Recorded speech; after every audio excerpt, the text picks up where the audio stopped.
Bonjour, voici la vidéo de démo du nouveau calendrier Smiley. Donc, comme vous le voyez déjà, vous avez ici, vous gardez toujours l'ancien calendrier afin d'assurer une transition en douceur. Donc, pour l'instant, nous le gardons. Vous pouvez switcher de l'ancien calendrier au nouveau assez facilement en cliquant sur ce bouton-là. Donc, donc le nouveau calendrier est divisé en deux. Vous avez deux vues. Ici, la vue planning et ici, la vue mois. Là, vous avez l'option de pouvoir, si toutefois vous naviguez sur d'autres mois et que vous avez besoin de revenir sur aujourd'hui, vous avez juste besoin de cliquer aussi ici et ça vous renvoie vers la date d'aujourd'hui qui est marquée en rouge. Ensuite, vous avez la possibilité de naviguer et choisir différents mois si vous souhaitez vous concentrer dessus.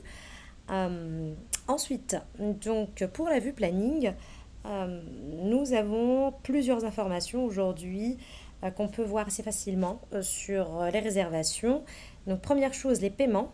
Donc ici, quand c'est un cercle avec un euro, cela veut dire que la réservation est totalement payée.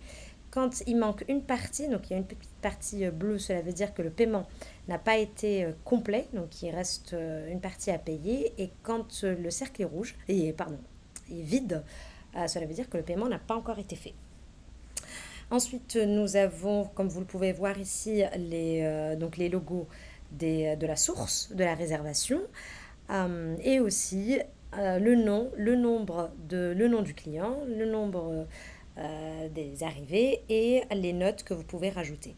Donc, une fois qu'on pose la souris sur la réservation, on a d'autres informations plus détaillées.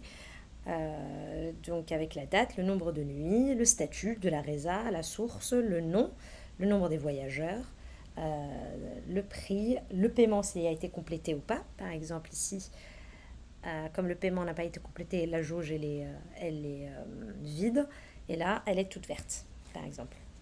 Et ensuite par exemple ici 10, 40, 30%, ce sont les notes que j'ai rajoutées dans la résa. Alors, si on passe à la vue mois, donc ici, on a la vue sur les 8 prochains mois. Pardon. Nous avons ces deux filtres aujourd'hui pour pouvoir naviguer entre les mois. Et toujours, si vous posez la souris sur la réservation, vous avez ces détails. Et de toute façon, aujourd'hui, si vous souhaitez ouvrir donc la réservation et pouvoir l'éditer, vous pouvez toujours cliquer dessus. Vous avez toujours le même procédé que vous aviez avant. Voilà, j'espère que cette démo pourra vous aider et je vous souhaite une bonne utilisation.